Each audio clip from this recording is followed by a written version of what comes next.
think and then when you get to like the divergent chaos god part, I think 40k does that better because like if you're a fan of Tzeentch stuff, in Warhammer Fantasy, no offense, Village isn't doing it for me.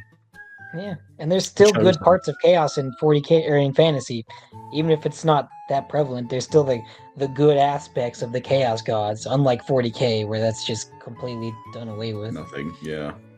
The brass bull. Raise the brass bowl, even though that's. Oh wait, no, that's also Tarok's the brass bowl. But I see what you mean now. Yeah. But no, there's also there's a praise be Blood Bowl, praise be football, football. The real god of fighting.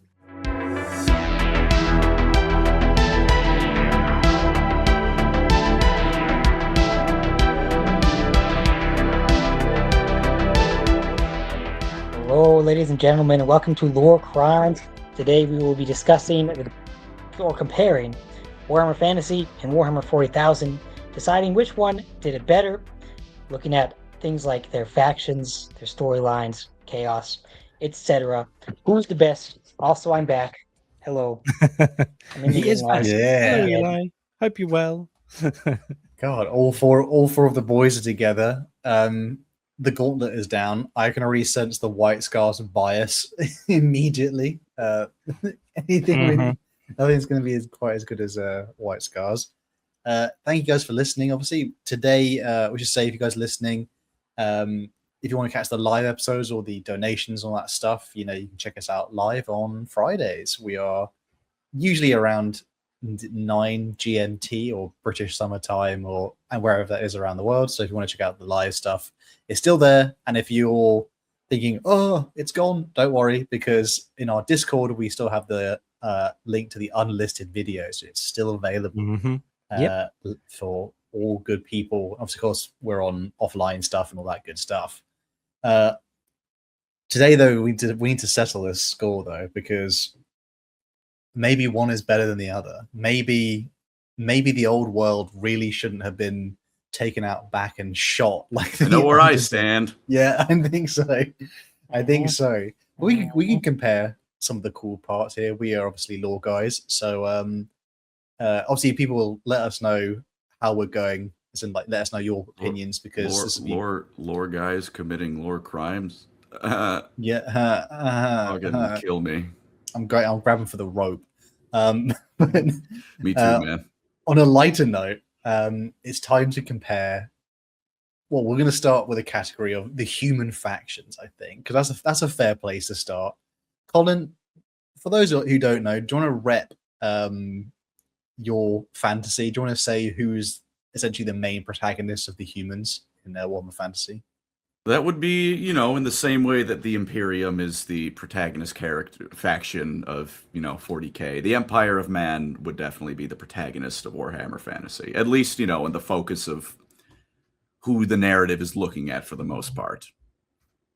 It's, the Holy Roman Empire with the serial numbers filed off. There's a good bit more detail into that, especially after, 40 years of lore development. But it's quite German. Man, Possum, don't tempt me. Real Possum. Possum says repping, saying General Grievous and then logging off. Yeah, and then leaving the call. Tempting, but not. No, we won't be doing that. But it's a Renaissance to early industrial times, depending on what city and where you're at. It's a quaint little place to be. It's the greatest empire, the greatest realm of man in all of the world.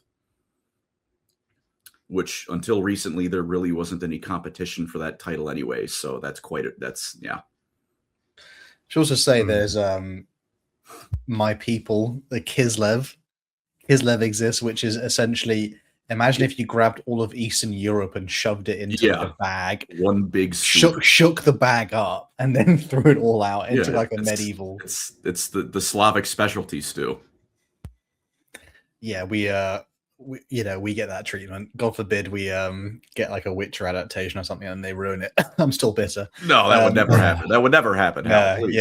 There's only 2 seasons of The Witcher. Though isn't the case that the author of the Witcher books is like, I hate the games because what do you mean? There's like different schools of witches I didn't write that. How dare you? La, la, la, la, la, la, la.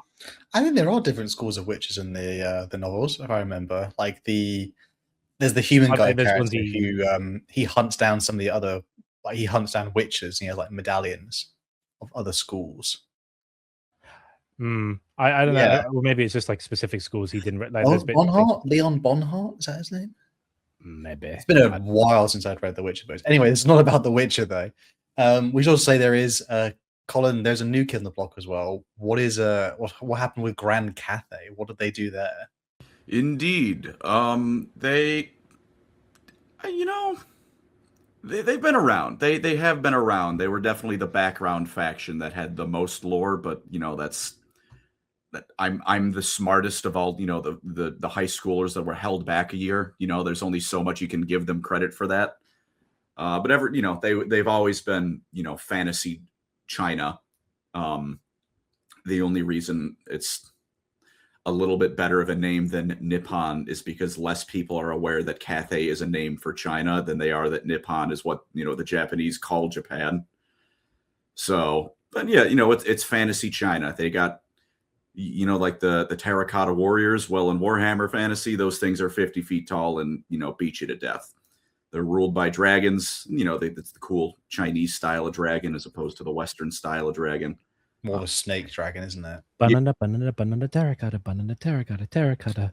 Soldiers. They have a really cool roster though, in terms of their stuff as well.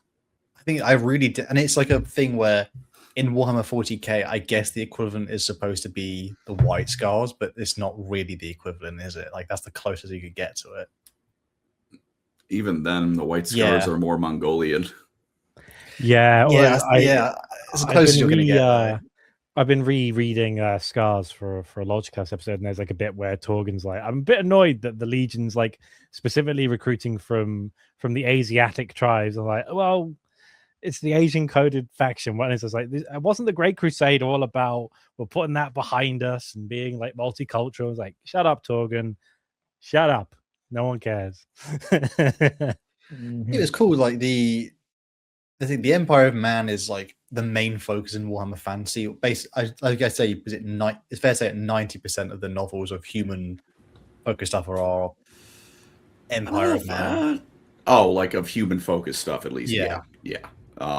There's definitely a lot more Empire books like out of all than there are other ones. There's a couple, like even I guess the Ulrica books are closer to the vampires than they are Cathay now, aren't they? Let's see.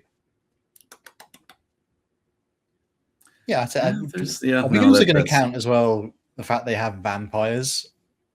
They have like vampires as like the human factions, because that's something in Warhammer 40k they do not really have. There's no vampires, which I do like vampires. Blood angels. I guess so. Yeah. I mean, those are there, but they're not like proper, vampires, right? Like they're not turning into bats, and the sun is out, so it's time to melt. It ain't no proper von Karstein Vampire dynasty. counts are awesome. There are those Xenos as well. I can't remember what they're called though. The actual vampires. Hulgasts are kind of vampire-ish. They live in hulls. I remember what those ones are. Yeah, I don't know what that is. You could be lying to me for all I know. Just said a slur. For all we know. Bro, you can't say that. With the hard ghast? Wow. In 40k though, I would say between the human factions, there's obviously a huge amount of variety. It's like the scale's obviously not really comparable compared to like one world in an entire galaxy. But I say Warhammer Fantasy does a pretty good job at getting itself across that there's more than one kind of focus in the world. Well, because it's only on one world, they need to develop multiple parts of the world. Like you can't just go Hive World. What's on that world? Hive World. And then that's, it's a Hive World, which there are, I will say it, like some of that is definitely like a matter of taste. And, 40K is hardly the only sci-fi setting to have this is the world of X. That would be just about all of them ever written. But it's, in fantasy, they had to make the world a lot more full than any individual 40K world necessarily needs to be, because you can't just go to another planet. There's only one of those here. Between the human factions here, though, what do you guys find more exciting, like better, between the Imperial Guard and the Empire of Man? Because that's a real tough question. God. Yeah. Get away. Get out of here. Yeah, there's everything from Vestroyans to Cadians to Catachans to Yeah, they're all cool. I love the Macadians guard. to. I'm not going to say that the Guard isn't cool. Anyone who says There's that so that's just silly. much. But- Even the like Drukian Drukian Fengard, all those, like, there's so much Druki? variety. Druki, all right, Dark there, elves? Druki. Yeah, Yeah, interesting. And yeah, there's like so much of them. Even the Volponi Blue Bloods and stuff like that. There's so much. And then I There's feel a like lot of them, and they're all Empire cool. is just Germanic peoples. Well, see, that's Okay. Well, we should be comparing the Empire and the Imperial Guard. We shouldn't be comparing the Imperial Guard and every human faction in Warhammer Fantasy. Yeah, but then we have to talk about Bretonia. Ugh. no, that is true. Yeah, which are awesome. Thank Yeah, you very never mind. Kill this guy. But no, Everything it's. in I fantasy mean, is always more fleshed out, and it's just everything just matters more, which is nice. it is, and it's like there are like different sub things within the Empire. Like the different, elector counts have their specialties. One of them has like, they have rifles, like proper modern rifles. So Good old you can do Null. stuff with that. Yeah, no, that's Hawkland. Oh, Hockland long rifle, isn't it? Yeah. Yeah. Other, they have like Null knits different cannons. traditions and whatnot, and just the same as the different worlds of the Guard all have different traditions, because again, in the real, in reality, different countries and even regions within countries, like it. If you go to someone in the South and say, yeah, you're basically a New Yorker, you're getting shot. Like, Is it that bad? It's not that bad. If you call him a Yank, if you call someone in the South a Yankee, you might get What's wrong jacked at least. Mhm. Is that because the Yankees are a team, aren't they? No, that's because the Yanks are the Northerners. Yeah. Oh, the Civil War. Lovely. Hello, my fellow Unionists. Like, oh no, they're getting me. But the thing is, if we're going to be like, okay, we're going to make a distinction between all the different human factions in fantasy, are we going to include on the 40K side of things arbitrators? We're going to involve the administratum, the Inquisition. See, that's Yeah. fair. I don't know if we need to look fair. for like. But those aren't Every si- cultures; those are just like jobs. That's the See, problem. and that's the Each has thing. a Like the culture within them, though. I mean, ecclesiarchy's got a culture, being religion. they do. Yeah, but at the end of the day, they're just people. It Like is just- all like the Imperium is much more monolithic. There's no other options. The one fleshing do out you- is so lacking.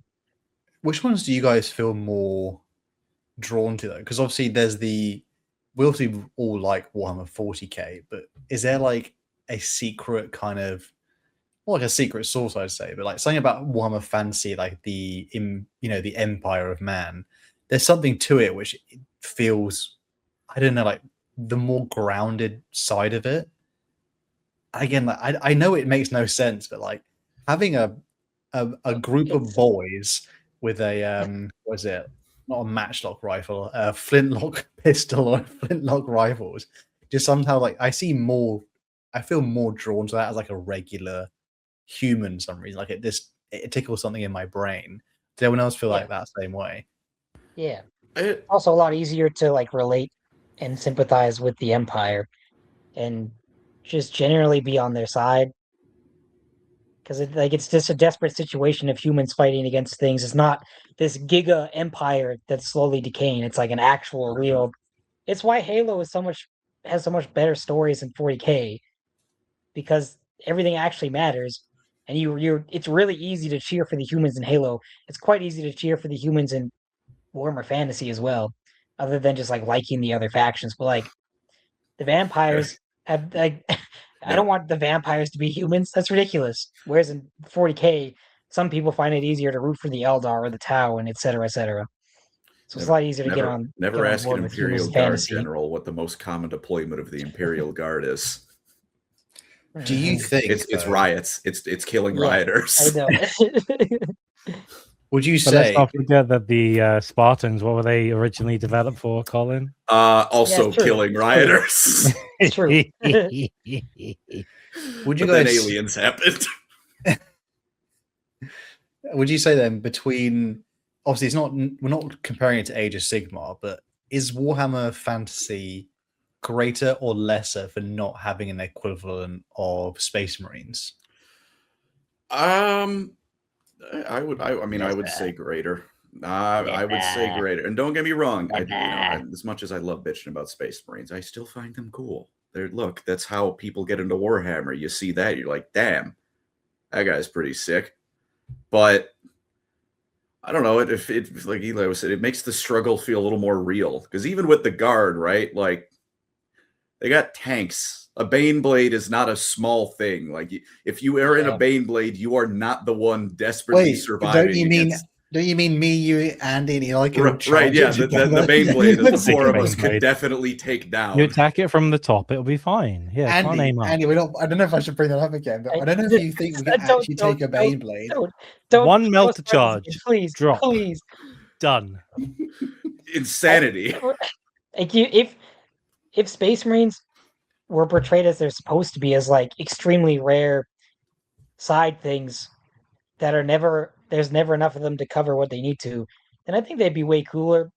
But they're the main characters of Warhammer, whereas the Imperial Guard should be the main characters of Warhammer, and the Space Marines should be really cool side characters, but it's flipped the other way around, and it messes it all up. To be fair, Eli, there are plenty of Imperial Guard stories where they are the main character.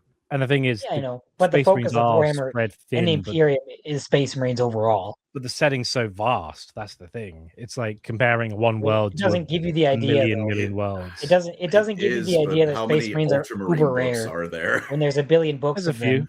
Yeah, a couple on every single thing. Yeah. Why do you think people get so? Because obviously, a lot of people we like both settings, but yet why do people get so drawn to the super soldier in the human faction in Warhammer 40k, and yet there's no kind of I mean, from a gameplay army standpoint, it's because Army of Super Soldiers is cool. Let's not pretend it isn't.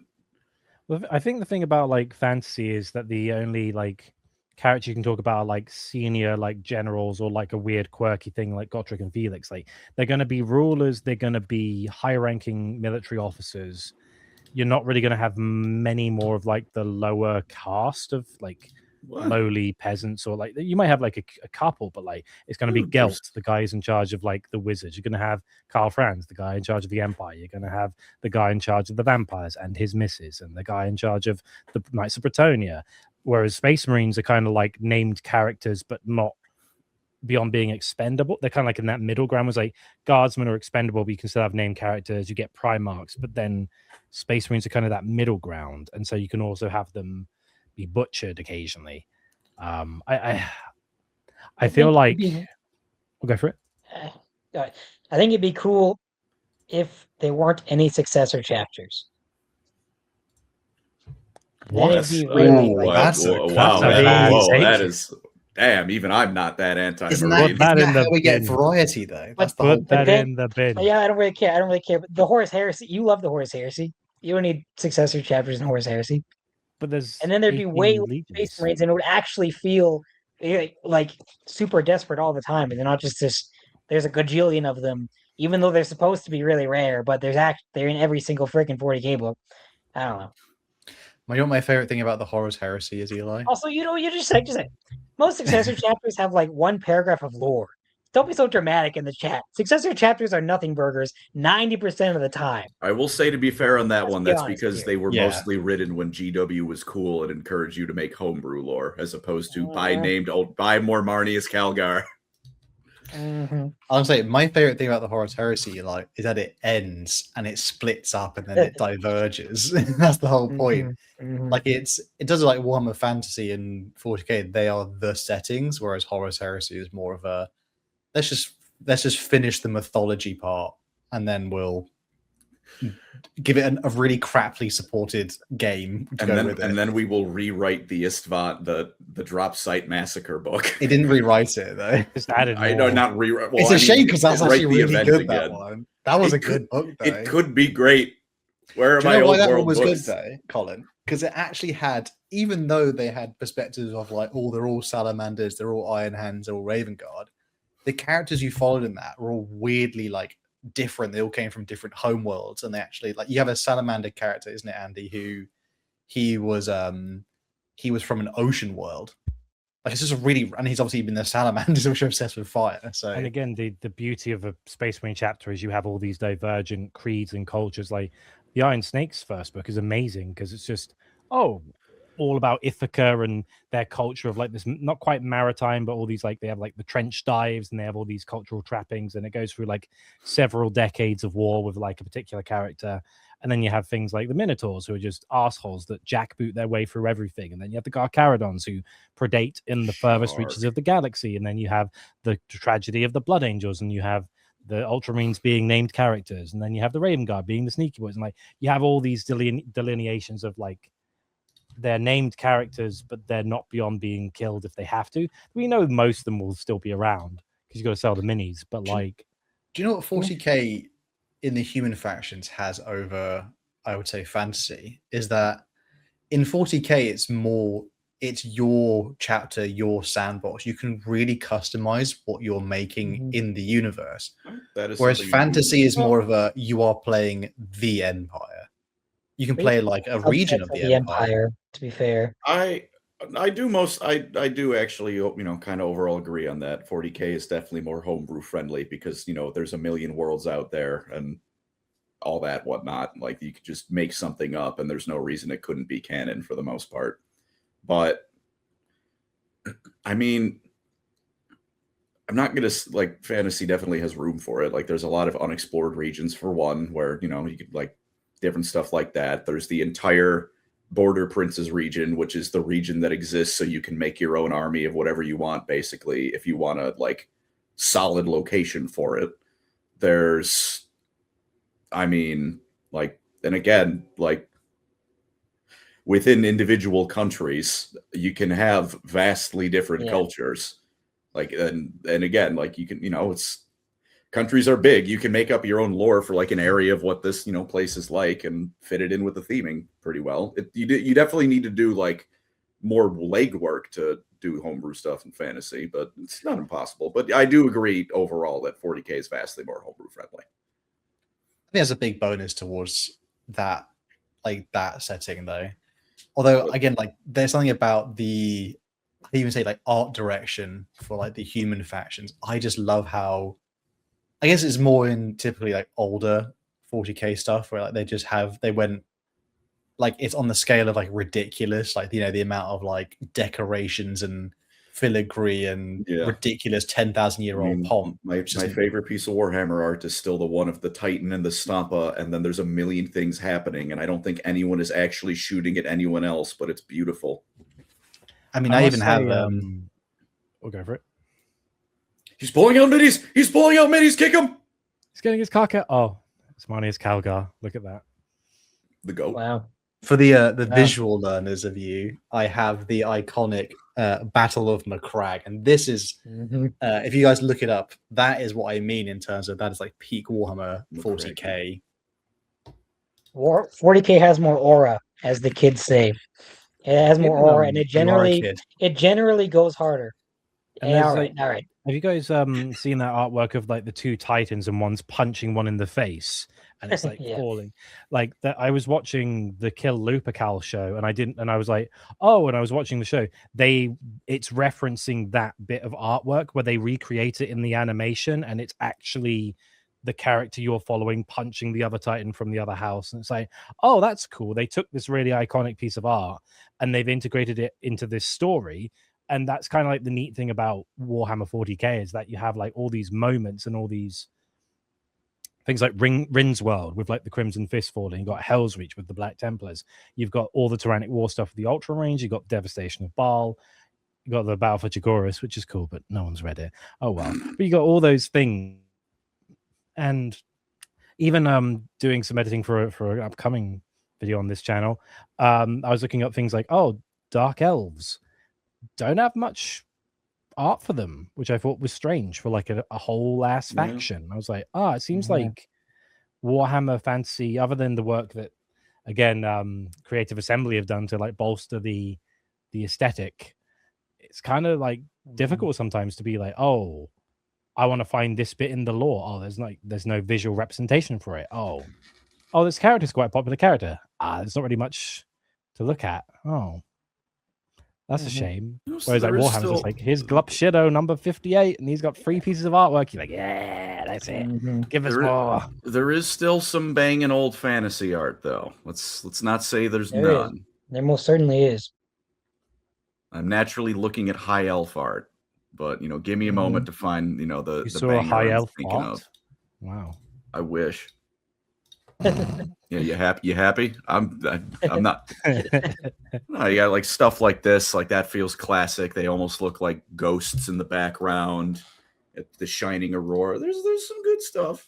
Yeah, there's definitely cool art in fantasy. I love it. Hang on, I found the same image but in color and slightly cropped for some reason. But one thing is, can a bunch of guys on horses in front of a big castle compete with like a hive world fighting with like ships in orbit blowing things up? And like, again, the scale adds so much more variety of things. Yeah, that's also a preference though. Like the scale of that means every bit of fantasy is more like, part of the reason it's less homebrew friendly is because you have actual answers and everything is fulfilled. Whereas in 40K you can go, here's the world of X. And then we're just going to make another planet for the next gimmick. But then you could also have like 1 billion people fought and all of them are dead. And it doesn't really have to, you don't have to worry about it affecting like, oh, if you had like 1 million people in any faction in Warhammer Fantasy, then it'd be like, they're kind of on the back foot now. Yeah, but that's its own positive. It lets you actually appreciate like small and large scale battles. And when there's a battle with like 100,000 people and you're like, damn, this is a fight. This actually means something. Well, one thing I would say that I find interesting is like with the elves, for example, as a direct comparison. In 40K, they have a section for elves. We can talk about elves. Well, just this one point, go. That in 40K they're basically an endangered species. In fantasy, they're not, and so that I don't feel like there's much of a like, at least on the surface level, there's much like a feeling of loss. If the elves lose a battle in fantasy, I don't really care as much as if they do in 40K. And I know that like the Imperium strength is that it's the meat grinder, but then I don't feel like there's much of a difference between factions in fantasy of like who's stronger than who, because they're all kind of like, they're about the same size, and the dwarves or the elves or Nagash or whoever, they're all kind of like just as powerful as each other, more or less, because they all have their little turf. And other than the end times, it's like someone so lost a battle, so and so died, but did anything change until the end times? Andy, you do not care when the elves lose battles in 40K. Hang on. First of all, don't be saying that. Also, like there's been like, we get told the Imperium's on the decline, and then I read a book and it's another decisive Imperial victory. But I swear, guys, we've lost people out there. Don't worry, I swear it's bad. So before we one major big loss in a sea of infinite Imperial dubs. Yes. Demons infested the throne world, and there's Gene Stealers there now. Throne's failing. And we still win. Oh no.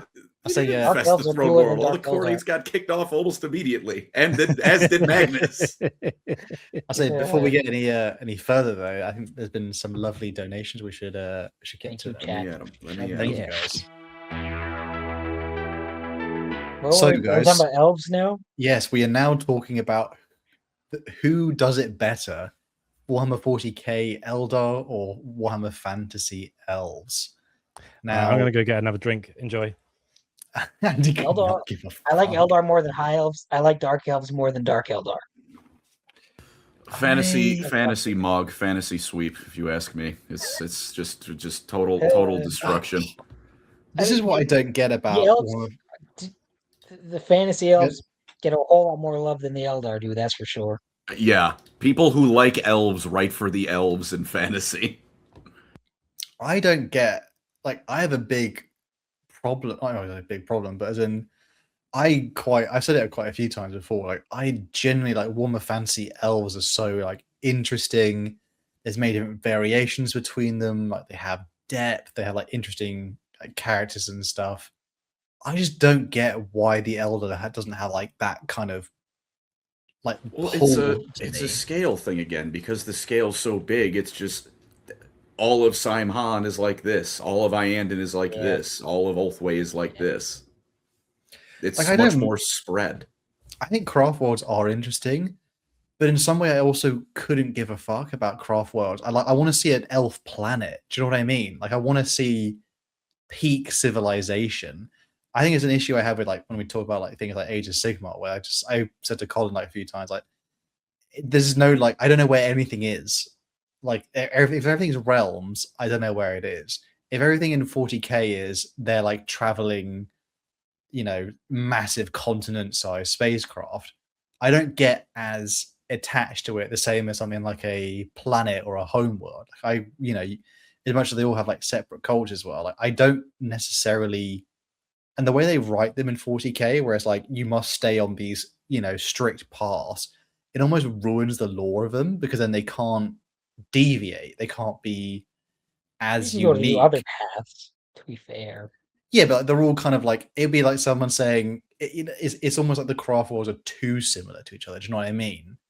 They specialize in certain things in combat, but What I do you don't mean? The know. red ones go fast and the green ones like military? Yeah, but it's not the same as like wood uh, elves. Is so different from It's the true. high elves. They are entirely different. It's It's true. yeah. There's no wood elves in 40k, which is a crime. They're called Exodites. Sorry, who freaking cares? Nothing burger with the side I'll of have air, you know, please. Eli, as Exodite's #1 fan, they got some minis recently, don't you know? Yeah, They did. whole No. kill I team. mean, hey, That's I'm happy great. they got that kill team, but I'm glad too. It's still nothing to me. I'm not gonna lie. Now you would can have steal one squad chair. of dinosaurs with your Eldar army, I guess. You can have 3 dinosaurs. Great. Give a brother a Saurus with guns on it, all right? And then we can talk. I hate particularly, as well, like the Dark Elf, like there's obviously Komara, which I guess in 40k should make me happy because it's like technically a place, like it's a thing you Dark go elves visit. are stupid. Dark Yeah, elves I are also action. So true, brothers. Dark elves are dumb. Glory to the high elves. the Dark Elves were like the thing. I get this. Sorry. Dark Eldar. What a fool am I? Dark I get the Eldar. same Dumb. issue though with the Drukhari, that Komara is like kind of amorphous in terms of like it may be enormous. I have no idea how big Komara is supposed to be, so I don't get like attached to parts of it. Whereas if I look at the fantasy world map, I can look at it and get attached. Like, oh, I know certain regions. I know like Nagarond is particularly, its culture is different from other regions and other stuff, which is Nagarond. Is that wrong, Colin? Bro, you can't be saying that. Can't be saying that, man. You're saying it wrong. It's a bit. How do you say it? Oh no! It's hard R. You're saying it right. You're saying it right. The joke. Let's move on. Let's move on. He's doing edgy teenager musings. Yeah, but I like that they have different. You know what I mean? Like the world map itself creates variety, and then Comrade just seems like one big amorphous blob. Well, that's the the ups and downs with the scale. Like you can actually get properly attached to regions and know what they mean, as opposed to look, it's a world. Yeah, but Comrade's not even a world though. Yeah. Where does Comrade begin and where does it end? Some ass end of the webway. Which in itself is also a near meaningless statement. It's in the webway. Yeah. Also, like the weird, like the differences between, I would say, that I mainly find in like 40k to Warhammer Fantasy Elves. Warhammer Fantasy Elves actually feel, on the most part, smart. Like they actually have wisdom, or if there is characters that don't have wisdom, it's seen as like a point of contention. It's just like, oh, that person's a hothead. That seems really out of character. But 40k stuff, they sometimes write Eldar characters who are meant to be something like nearly 1,000 years old, and they act dumber than the humans. I mean, Eli, what was that one you read? Was it who was it? Not Phil Kelly. Was it Phil Kelly write that story, or just someone else? Which one? Gav Thorpe. I don't know. It was with a certain. Which one are you talking about? I was looking for the model of the week. That is the Phoenix Lord. Did he have a book or like some Eldar character you read and you hated that novel? Fugan came out on the cover of of the Codex and then didn't get a book, so that was really cool. Because there's obviously the Craft World trilogy. There's Valador. I mean, like I read the Karnak campaign and I really liked it. It might That be a might be what short you're thinking. story. I just hate Farsight books. I think there's a short story you talked about quite a while ago, and you mentioned This how is ringing a bell. Yeah. the Eldar character just like he made a stupid decision and got his like. Oh, is it killed. the sniper? What's his name? Ranger. No, Illich's the goat. Illich's the Nightspear? goat. It wasn't Illich Nightspear. Nightspear is the goat. I don't know. I do know what you're talking. I do remember this interaction somewhat, but I can't remember the story now. Oh, is that the one where he's just like fighting the Necrons and he makes like kind of dumb decisions and gets his team killed? And you're like, aren't you supposed to be like a good ranger? He just kind of walks into a bunch of traps. No, that's still the. Oh, it's look, Mr. Mike. Yeah, he's putting it's Nuadu Fireheart. It's this really obscure character who hasn't existed really since 3rd edition, and he has a short story, and it's like utter garbage, and one of the most disappointing things I've ever read. Is that the guy who it's like the most stupid, obvious fortune? Like there will be a great victory for someone if you invade this Necron tomb. Or am I thinking of someone else? It was something like that. Yeah, he's a Samhan guy who's supposed to be like really brave and cool dude, but some like goth Dark Eldar lady with her thighs out convinces him to do stupid stuff. That's literally what the short story is about. Yeah, it was a Gooner book. It was stupid. He's just like, I went to the pub the other day. The most nothing burger I've ever read of a 40k book, even more than like the Silent King and books like that. It was a stupid short story. That is, yeah. I too would throw away all I know to rail some Drukhari. Never mind, this man is so real, Eli. I'm sorry, I cannot agree with you. I don't know if this is a fair comparison to say, but like, I think in Fantasy does this a lot better than 40k, because I think 40k, I don't know if Colin would agree with this, but they make the Eldar almost seem too human in a sense. Do you know what I mean? Like there's a part of it that almost seems like it's just a human in different armor. Whereas Thorpe's kind of a goober. I don't know. Yeah, but if I in Warhammer Fantasy, I don't get that impression at all. Like I know they feel like very distinctly not human. I do. They're kind of humanoid. Anything that's in the book that you read, though. Yeah. Not humanoid, but as in like actually like it feels like a person, as in like a human. The Eldar feel alien. The Eldar feel alien sometimes, if you read the right short story or novel. I feel like the animation is quite good for this. Like there's the Exodite animation where there's like basically an Exodite who's just like, oh, the Tau, they're basically just going to follow the same things that the humans are doing. They're a dead species, and he's kind of above it all.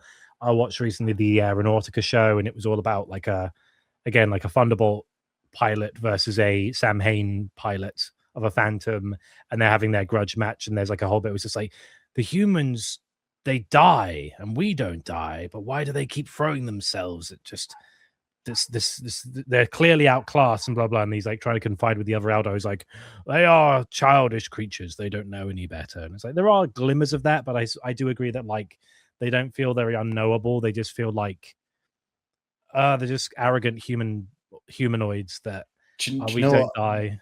Do you know what ironically gets that feeling really well? And you're gonna laugh at this. The Dawn of War 3 trailer, when it showed the Banshees, like it shows you their armor, which is like ancient stone. Yeah, the trailer, that opening is sick. And then Dawn of War 3 is correctly. They almost seem like phantoms, like they're haunting the universe because they're that old. I think that gets Look, you just right. If you go read some different Eldar books, they might seem cooler. Like they're cool sometimes when they're not in the Space Marine book. They can be cool and alien and wacky. Just some authors are better than others. That's just how it be. I don't know. Phil Kelly actually wrote their codex somewhat decently, to give him one piece of credit. Nice post, Colin, with that Aeronautica thing with the dog fight. Diary of Jane over it. Yeah. I say for the if we're ready though, the next section is we didn't even talk about Dark Elves. All right. No, we did Dark Elves. We did because I mentioned like a little bit about Nagarond, which you were. They've got proper historical grievances as opposed to I sure do love turning people into chairs, which I granted the Dark Elves also do turn into a chair. I must The find. Dark I must Elves admit are the- needlessly cruel, but they at least have a legitimate conflict going on, I do find it and strange that reasons to have conflict. they have a back door out of like being soul consumed by Slanesh. I find that a bit strange. Where it's like, oh, we can just kind of summon ourselves out of it with like rituals. Like, okay, seems a bit strange. Is that for all Eating of someone's them, soul. though? Well, it depends how powerful you are. Yeah, But it's like probably the the wealthy. homunculi, are like we figured it out. Like, how did you do that? Doesn't sound like you should come back a bit broken. But they'll say, oh, I just suffered a lot. It's like you shouldn't be like. You should, and it's fun in their stories where like a demon uses it as a way to like smuggle himself into like a summoned Drukari emperor of the past, which is fun. But like most of the time, it's just like, oh, it hurt a lot. Like, is that it? You're not gonna come back like I have memory loss or like a repercussion. It's just like, no, it sucked. Oh, okay. Mhm.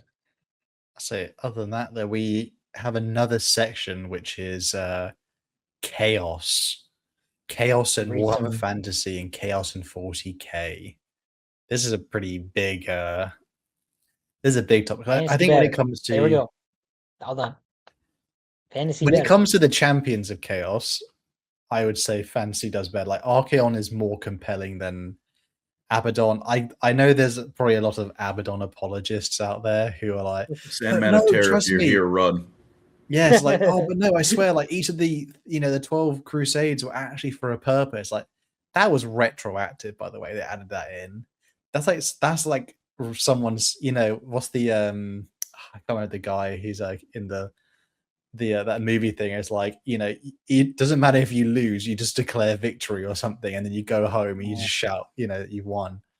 I don't find Abaddon as cool as Archaon. Archaon has like a bit more of a, I guess it's a bit of a, his lord's kind of weirdly, I don't really get it, Colin. Like it comes like weirdly full circle of his whole thing is, I'm not no servant of chaos. I'm not going to be told what to do. Ends up doing the exact thing he was told to do. So I don't know. How do you? Well, he's Get going. that. His plan is that if I kill everyone, Chaos has no worshippers. Oh, he hates them that much. He wants to destroy everyone. Yeah. Oh, I didn't realize it was that bad. he hates chaos so much. He's willing to He's become doing a it. Darth Kreia. Kreia's like, Alfarius I hate mentioned. the Force so much that I'm going to kill the Alfarius mentioned, Force. kill yourself, kill yourself, kill yourself. But also, like, there are plenty of cool Chaos Lords that actually, like, I feel like Fantasy doesn't really give Chaos characters outside of Archaon much chance to shine in their own Sigvald? novels. Sigvald, Wolfric? dude. Sigvald the Mog, Valkia. Mogger, Corn has a wife in fantasy. Valkia the Wolfric? Bloody. Wolfric the freaking Wanderer, The They're Glotkin. books, or these Hammer. like What? they have novels. There is a Wolfric book. There is a Sigvald book. But like, how many ish? Like, how many Chaos Lords are we talking? It's not about volume though. No, but More doesn't my mean point better. is, Warhammer has so many like cheeky fellas who are just like we had the Xantine book. We've got the new Alfarius Chaos Lord guy, Solomon Akura. We've got like all the legion, all the bad legions, all the baddies have like plenty of guys like Typhus and stuff, of course. But then they also take a risk going, here's a brand new guy that's like, oh, we got that new Apostle book where it's about a new word bearer of Chaos Lord. And then there's the omnibus for word bearers. And there's so many Chaos characters. And then there's all the ones that are like the villain of the week in the books that are for good characters. It seems like they've kind of got such a dearth of perspectives and personalities that I think it's. I mean, there is a million villain of the week Chaos Lords in fantasy too. They're just the villain of the books. Yeah, so but they don't have as many like bespoke books where they take a risk on those kind of characters. Like even the Revenant Blade with the Night Lord's character, with the Night Lord's omnibus as well, etc. Like I feel like Warhammer has so many of those when compared to fantasy. Part of that at this point is because Warhammer Fantasy as Warhammer Fantasy doesn't exist any longer. Yeah. True. That's why it's not as good as 40k. I would argue that 40k Kill him! 40k does do Chaos Champions slightly better because even Lucius is the GOAT. No one can beat Lucius. I'll give you that. You with each of the 4 Chaos Gods in 40k, each of them has like a compelling champion that you can follow. Like Andy makes the point, like you can follow throughout multiple novels and you kind of really get to know them. Whereas the fantasy ones, they feel more like archetypes. Like Valkyria the Bloody is more of like, that's like a cool concept of a character rather than a character that you actually get to know and like be involved with and like follow their downfall essentially. That's more of a, it's more of a creature. So, you know, they're more of a force of nature. But I do like, some of them are like, their designs are really cool though. He was, I can't remember who's like the, he was a part of Sigmar's like initial Umbarogan tribe, and then he's actually corrupted by Slanesh. I can't remember what his name is, Colin. He's like the demon. Oh prince's yeah, head. no, he was part of that, like the four chaos guys. Okay, that's wow, that Yeah, is in the super DLC. unbelievably unhelpful. I know. Yeah. Four chaos guys. There's an A, I think. Unbelievable. As it's not Azazel. It's a really. It's I don't Azazel. know. Azazel, that's it. It is Azazel. Azazel. Okay. Yeah.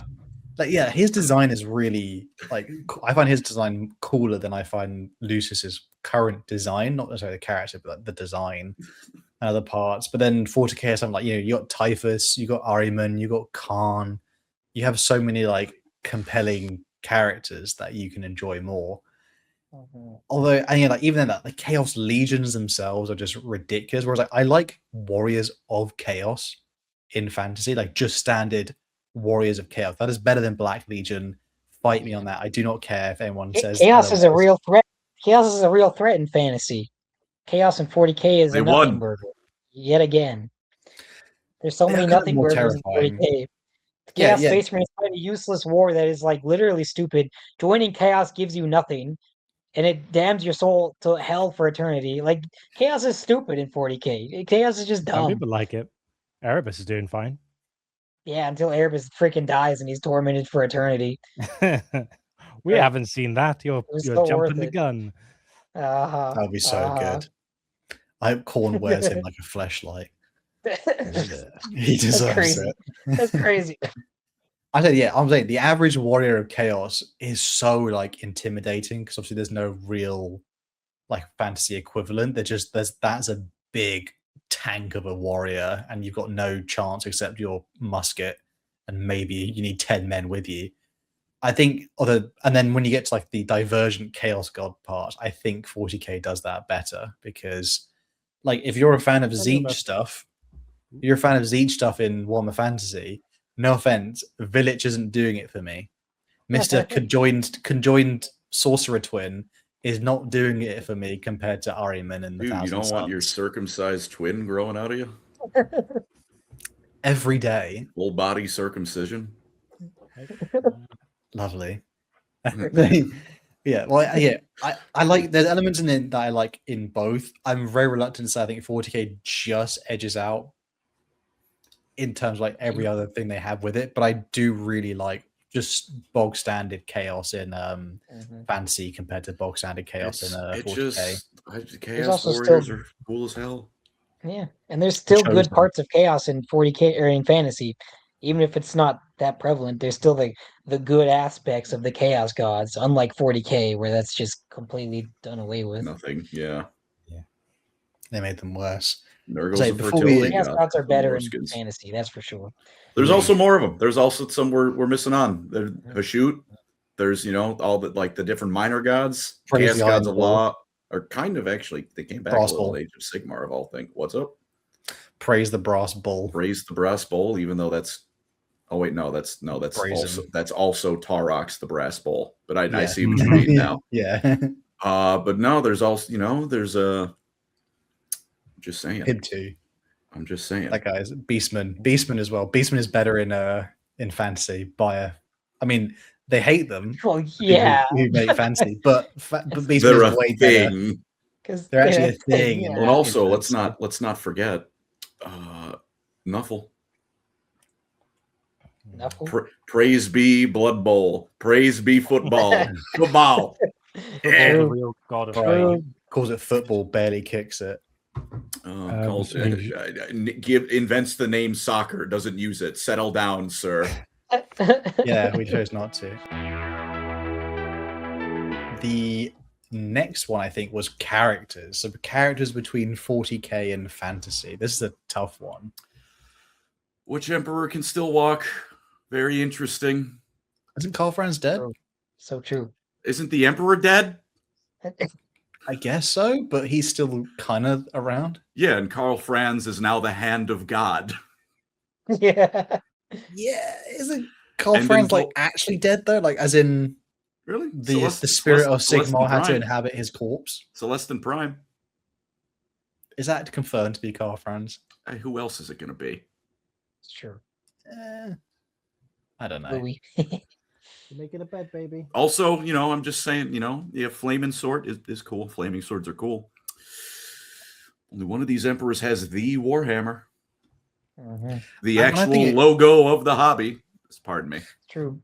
I haven't read enough Warhammer Fantasy books to actually have a decent enough opinion on which characters are better. I mean, dude, I like the Bruno the Bounty Hunter is fun. They got, Matthias Stuhlman, the closest thing to a witch hunter / inquisitor with a moral compass. Obviously, the Total War legendary lords are the big ones. Balthasar Gelt, my beloved, funniest guy on the planet. Obviously, Gotrek and Felix, of course, need to mention them. Let's not pretend that they're not doing a whole lot of heavy lifting. I say that like they're more so just like, damn, they're fucking sick. It's interesting that the Gotrek and Felix stuff has had a few different authors, mostly like William King, then David Geimer. Yeah. Geimer.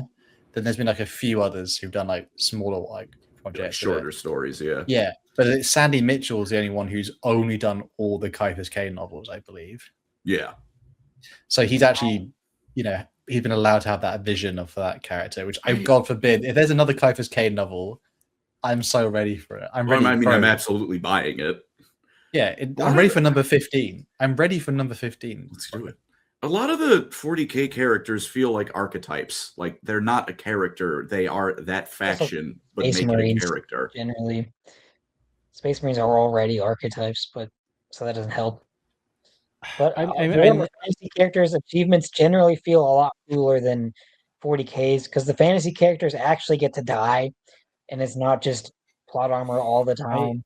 I will say though, Colin, with your point, I think that is true for like some of the more popular characters. When you read some of the more obscure ones, that becomes less so, just because I guess the characters are a bit like, especially Inquisitor books can be a bit more like risky and crazy. Like Atlas Infernal I read recently, and I was like, oh, this is a nice change of pace. But it was a strange book, and we'll never see that character, even though he was like the character who's like does the opening for the first Eldar Codex. It's his like quote.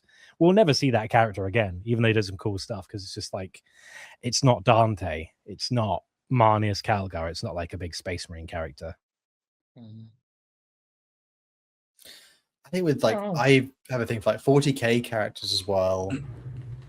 I don't know, like it's a weird thing of like, even though like some of them are more like, they're above human, you weirdly get so much more variety in a sense of like, because you do have the human characters as well as the option. So I think like 40K kind of can give you both. I think the issue is like the 40K package is like more variety and better, but some of the fancy characters, they just almost seem so god tier like interesting that it's almost that thing of like, I don't know if some of them have an equivalent. That's the issue. And like there's just so many like in Chaos and all across. Like Sigvald is very unique as a Slaanesh character. Like I don't feel like there is an equivalent to him. But maybe I guess Fulgrim is the obvious one, but the specific way Sigvald is written is like very different from this demigod tempted by Slaanesh. Like he was just a fucking guy that Slaanesh found it funny to give him everything ever he always wanted. Yeah, I mean, Xantine in his book is kind of like that, but he kind of does everything wrong. He just ruins a planet for his own like sick, twisted pleasures, and then his warbands start to turn on him, and it's like, ugh. So I'm gonna say there's like, look, even it's even my dislike of Space Marines and the Horus Heresy, the drop site or no, the Istvan 3 atrocity. I'll say, that does make me feel a little bit something. I like that lore event a lot. All the characters, the Rylor, the two Death Guard, the one Dreadnought, and the one guy who, this is our death. That's good. But, it's only been Snorri that's made me actually tear up. I'm man enough to admit there was some Mhm. tears when I read that passage. Mhm. When I got to I the like- end of Siege of Terror, though, I was very much like, bruh, I've been following that book series for like, I don't know how many deep. And when it finally came to the end, I was like, oh my God, like what is left in life? You know what I mean? There's a sense of, like, I don't know if everyone was willing to do that because obviously it's a bit insane. Obviously, we're like content creators, so we engage Warhammer more than most people. But that was like a bit of a crazy like cataclysm of like so many threads coming together. At the end of it, I was kind of like marveled at so many things were over. I know it's weird, like because when I read like some fancy ones, or like when I think about Godric and Felix, and I think, you know, like at some point, it makes me sad that it ended. Like as in like it had an end point, that story. Whereas like with Warhammer, like with particularly like Horus Heresy or other stuff, I kind of know it was always going to end that way, so I don't feel as sad, and I almost like it weirdly get to enjoy it more, like because it almost feels like it's not over. Do you know what I mean? Like I'm still in it. No, I get what you mean, and that is a fair thing. But I will say, to some point, I wouldn't say that's entirely fair because it's a prequel. Like it's going in, you know, obviously there's going to be more because it's 30K and the game's called 40K. Which again, like there's stuff with that. Like, you know, prequels have a lot of things they can do that more like, you know, just ongoing stories can't. But I don't think I'd say that's like an indication of even one or the other necessarily being better. That's almost just like the medium of a prequel being a prequel. It's, you know, it just lets you do different things, which again, for better and worse. Like for the better, like you can flesh stuff out. And then obviously for the worse, though, it's like, well, we know the end of the Horus Heresy from the start, even if they changed a few things that perhaps didn't need to be changed. There's a lot of very flat characters in 40K. I'm sure there are in fantasy as well, but generally I find it more enjoyable to read about fantasy characters than 40K ones. But that being said, I genuinely enjoy reading side characters in 40K quite a lot, which are generally human beings and stuff. But yeah, I do like a lot. I think main character novels are often quite mid in 40K. I don't know. No, I know what you mean. Like that's the thing though, because like the fancy stuff is maybe in a good way. Like, probably gonna hate to hear this, but it almost is like a slight mild blessing that it ended, in a sense of it wasn't like they didn't keep it around to keep pumping out content. Yeah, it's better or worse. Like there is an ending. Now, you know the specifics of the ending, turbo diarrhea, but yeah, you know that like, there's no chance they can run a beloved character into the ground. Granted, because they ran the setting into the ground, but I think me and Andy had talked about it. Like the 40K like novel has been like there's so many of them, and they've been going on for so long. Like the point is, like, it's probably not for most people, but like we've read so many of them, they almost seem formulaic to us, because it's like a thing of you've come for ice cream, you got ice cream at your ice cream shop. Why are you upset that you got ice cream, which you get every single day? Yeah, I when I read the books more these days, like when I read a novel idea that happens, like in the Sabathiel book, where they basically use like a custodian's body in attempts to try and like use him as a vessel to resurrect the emperor, and he gets infected by Nurgle and becomes like a chaos portal spawning point. I'm like, that's cool. I've never seen that before. And he's like, because he's basically like he's like in a vegetative state, and so they can do it to him. And it's like, we'll get this one chance. We found this custodian body. Or they'll be like, you know, Atlas Infernal, which I've read recently, which is all about like, I have to get this artifact to combat this sentient demon, and it contains the embryo of like a blank, and it's in like a lantern thing, and you pull it up, and it like soul scourges Grey Knights, and they instantly die if they look at it. And there's like weird little things like that I find interesting, but when it's Space Marine stuff, especially, it's usually Last Stand book, or it's trial to become a captain or a well-regarded member of the Space Marines. Like Ventress's books are quite fun, but that's like an exception where there's like 6 of them, so there's like lots of room for maneuver. And chaos stuff is always fun, to be honest. Lords of Silence, the Honsu stuff. Yeah. Chaos Marine is almost always more enjoyable to read about than regular Space Marine stuff. even Godblight, where the Death Guard here's Typhus cameoing in this Gilliman book, Ultramarine book series, and he steals the limelight when he's there. Like, he's such a dick. Regular Imperial Space Marine books are the weakest books in 40k. I don't know how they're constantly the most popular ones. Whatever. I think because they ignore character development, whereas in the fantasy novels, they're not afraid of character development as much because the person is going to ultimately die because they're a person. They're a human. And even if they don't die, it's because of the scale, which again, I prefer the lower scale. There's only so much they can do. Yeah. Promoting someone to like chapter master can, change entire planets. Some guy gets a new sword in fantasy. It's great for his character arc, but he can only ruin so much. Well, there is a book series. It's only a two-parter, which is the King's Blade books with the Imperial Knights. That one's very fantasy coded, where it's all like it's Daniel and he's his dad and he's fighting with his family, and then his dad dies, and then he becomes the High King of his household, and then the second book is all about like an exile from his house, his like friend. And so those books, knight stuff, you don't see often, but it's very fantasy.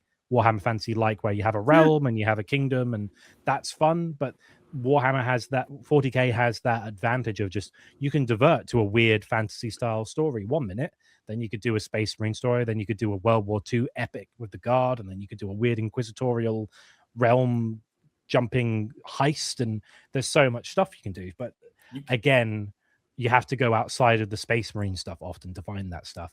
You can, and that is definitely a positive of 40k that I would say fantasy doesn't have. But the flip side of that is that, again, like these all feel like separate little mini sandboxes, like everyone's playing in their own little corner on their own, and nothing feels connected. Because it's like the thing with, Exterminatus. You can blow up 50 worlds, the Imperium won't fucking know about it for 300 years. Yeah. Like the actions don't have nearly as much consequence until you hit like the Great Rift. But then again, I suppose the alternative is we have an end times looming in 40k. I wouldn't say. And there was like the Black Crusade, the 13th Black Crusade, and now it seems a bit like that was like the presage for disaster, but the disaster hasn't really come yet. There's a resurgence from the Imperium, so that's kind of stalled. That's just something that there's something that's even. I don't even necessarily blame 40k as the setting for. That's just because it's GW's cash cow. It ain't going nowhere. Farm. At least 10 years. Yeah. I'll say unrelated. I found an artwork I did of an ODST. You want to see it? Oh. Yeah. Look, yeah. It's ODST. Hey. Oh. Handycam. Handycam. Eli Cam. It's me. I draw to ODST. No, that was it. I had my folder on my There we go. Wow. Yeah. What the hell just happened? We changed order as well. Yeah. Oh my god. I just turned all our cameras off and then I put them back on, that's all. I say we have one kind of last area of we're going to talk like throughout the whole video so far, the podcast, like about the general lore as bit. So I think it'd be okay to go to the kind of the last section, which is the models. Fantasy versus 40k in terms of models. It may be a slightly unfair advantage to 40k because obviously their models are, even some of their old ones are still being updated, whereas fantasy technically died and got resurrected, so it was offline for quite a while. But I do have to say, there's a slight downside for 40k here. They have, like I say, fantasy ones. If they have old ones that don't look as good, there's a certain charm to them. You know what I mean? Like you don't mind if it's, I don't care if my halfling looks like, basically someone who's been like thrown against the wall and told to walk again immediately. Like I don't mind if it looks a bit off, but 40k ones, when they have some blunders, and they have blunders that are only like less than a few years old as well. Like Inquisitor Kotiaz is an infamous what the hell is that? His face looks like anime. Like it looks weirdly proportioned. but for every one of those, we get an Aphon Shan or something that's like, oh, what are you doing there, GW? Let me have a look at that. What's this here? I mean, at the end of the day, we're just comparing old models to new models, so it depends what you want. All right. The old models all have charm and uniqueness. The new models are all sleek and fancy. That being said, better. Cathay kind of came in swinging on the modeling front, at least. Terracotta Knights. Very true, actually. That's and even like the new old world stuff, like the new Warriors of Chaos. Yeah, that's good. That's pretty real. Fantasy models are almost always more unique, I guess. I will say. I think. Oh, pardon me. Sorry, you go ahead. I think I probably prefer fantasy models overall compared to 40K. There's something that in some ways is almost like, some people might say it's a downside, but something I really appreciate about fantasy is that the basic models all look very similar and they, fit together properly and they're not very outlandish. Like even like a lot of 40K stuff, and depending on the army, it's like all of it is very gaudy and heavily detailed, which is the point to some extent, but it feels like I can appreciate a fantasy like army put together more. Because for one, it's much more easier to tell who's important. Like the basic Empire Spearman is a dude with a breastplate and some brightly colored, trousers underneath. Mm-hmm. Whereas then, the Demigryph knives are the ones where, all the details put in because they're not random schmuck with spear. Like even some of the guard minis, which again, they're just random guys. Like there's a lot going on in a Kriegsman mini. There's like a lot of stuff with all of that. Whereas like, the nature of rank and flank, I feel like everything fits together much more effectively. Like a big scale fantasy army, I feel hits differently to an equivalent point 40K army, because the basing and like the design of everything in fantasy feels much more designed to fit alongside each other. Whereas in 40K, the models, I feel much more designed as to be their own thing, which, has some positives. But this is an army game. At the end of the day, it's a war game. And when the army's put together in fantasy with those models, even the older models, and let's be honest, the fantasy ones are by and large much more dated than 40K. I'm not going to pretend they aren't. But when a good old world or fantasy army's put together, I feel like it looks a lot more impressive than 50 different space marines that are either overly detailed or look identical. But that's a space, like a guard regiment wouldn't have that problem. A Necron regiment wouldn't have that problem. Tau is a bit trickier because they got all the mech suits, but like that's a very Space Marine issue. Even some of the guard stuff, like I said, like Krieg, there's so much going on. And some of it is like it's a basing thing, but the basing is part of the models. Everything fits together just physically much better in fantasy because it's a rank and flank game. Everything's designed to be put in blocks of formations and move forward. 40K's not really designed. Preference, I think.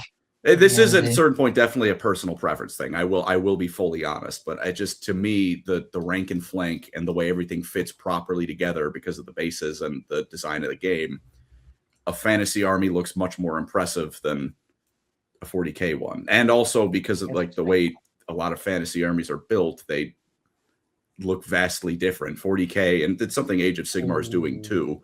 I feel like it's been leaning more and more into like the army has the theme and it's all going to be the same. Although not entirely. Armies like Julius's the Lord of Skulls. Yeah, or them, or like knight armies are quite impressive to like look at, and obviously you'll have like there's no like named of is it like Canis Rex is the only one who's like a named knight character for a model.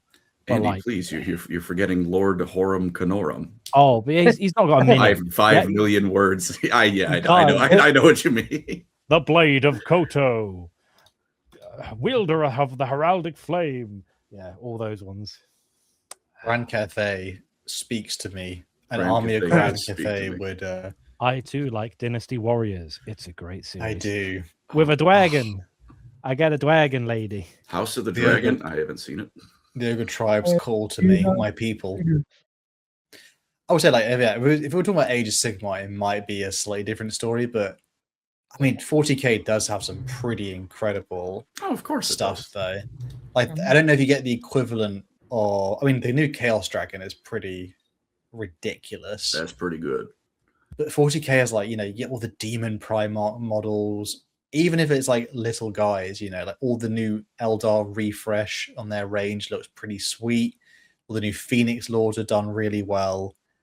When they pull off 40k well, I think they really know what they're doing when they hit their stride with it. Like they understand the brief quite well.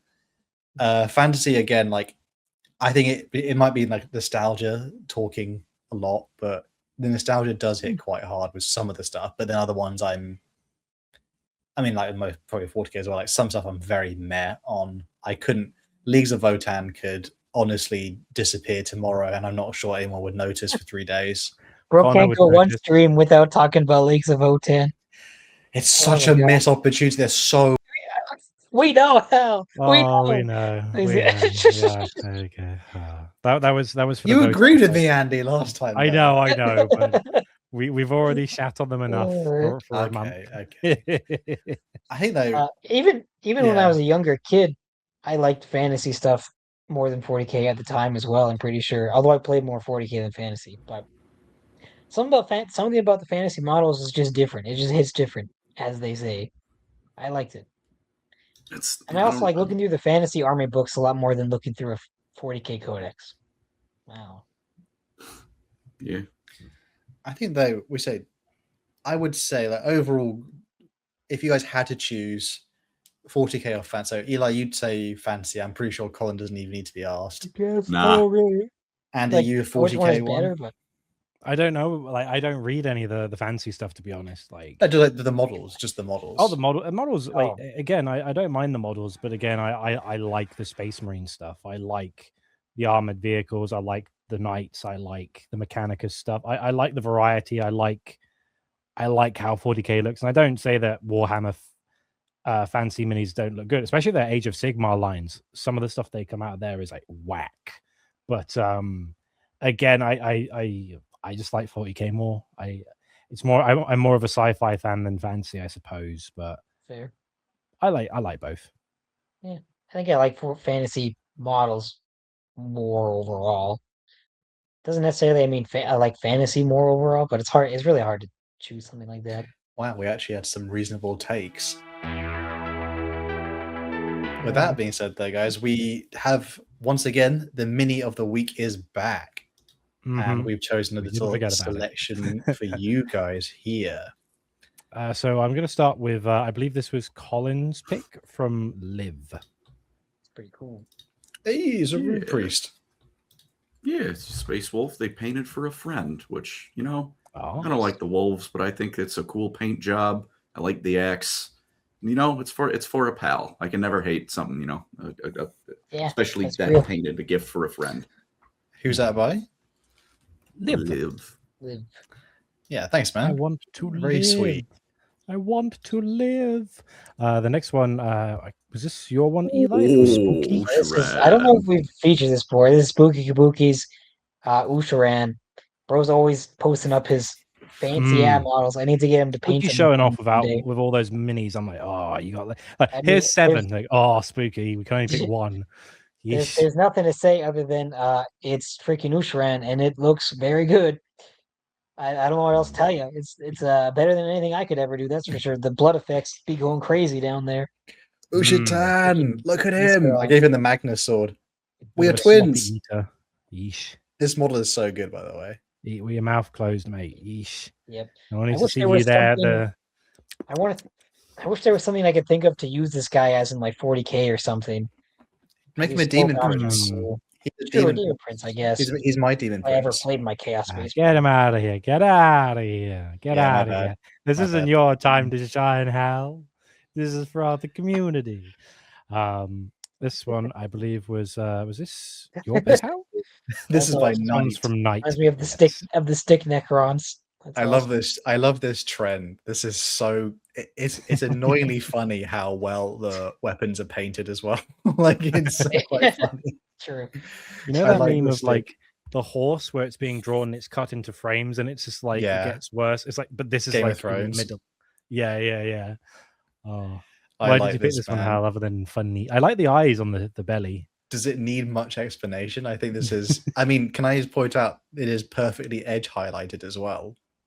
Yeah. Like this is it's just funny. That's awesome. I like the this. anemic Death Guard. Yeah. And then my pick was from Donkey Man. It's a Skaven Oh, Knight. Continuing the cool Skaven stuff. Is that Hell Hellbrecht? Azure yeah. Stripes. I think that is Hellbrecht. That's Hellbrecht. Hellbrecht, The with a Hellbrecht Skaven's model. head. And like is that a That's Space cool. Wolf shield with Iron No, Warriors? Is that looks like the minute? Is that like the who's the Minotaur Astarion guy? Malik. Yeah. Oh, Is that his Astarion. shield? Maybe that's a big shield. I think it's too. It is It looks big. too big to be a Space Wolf thing. Yeah. It's just the little holes in it look like the like honor guards shields they Oh, have yeah. at the Space Wolves. But then it is like Cool. they should Too be like circular. empty. Is it a headhunter's shield? It might be a headhunter's shield from the yeah. newer Space Wolf stuff. Yeah, but I feel like it's Furman had Chat. an edge added to it or something. But yeah, That is cool. Space Wolf Dreadnought Dreadnought shield. shield. That makes There you sense. go. That makes sense. Donkey Man, your army is so cool, man. Yeah, more. I love it. Yeah. Well, that was one more our donation. Oh, okay. Yes, we have We one messed up. donation. You want to read this one, Eli? Sure. Justin Pierce, 9611. Thank you for the $5. AOS has to be included with old world / direct line of plot. Models are the most important part, so therefore AOS trumps fantasy over 40k. As you wish. I just like Space Marines. Okay, I think they're cool. They do. AOS do Therefore cook. better. Therefore better. Everything the AOS team does, except for the Stormcast, is better than the 40k ones. Hmm. They do look cook. cool. What are we I going to do can't with the see much Stormcast else now? about it, though. Make them silver. Ooh. Okay. That did actually help. To be fair, though. I guess with that being said, though, hopefully we've worked out if fantasy or 40k is better than the other one, or at least people had some opinions on it. Thank you guys for listening, for watching. Thank you for all the donations this stream. It was very generous of you guys. I Yeah. really appreciate it. Thank you, Hopefully everyone. we gave you some good entertainment, a good episode. You guys entertain us a lot, and we really appreciate you guys. And we should mention that we will not be here next week, but we do have something already planned. So a Stalwart series is coming back from retirement for a bit, and you'll be able to enjoy our dulcet tones regardless. But we won't be here next week, but the week after we should be back to our 9 p.m. GMT slot, I believe. So now that Eli's back from Japan, Colin's back from the UK, we're all together. Here at 5 a.m. anymore. Thank the Lord. Oh my Crazy. gosh. You actually did it. Thank you guys for listening, for watching, and we'll see you guys all in the next one. Peace. Bye-bye. Join our Discord. Check it out. It's cool. Like and subscribe. Bye.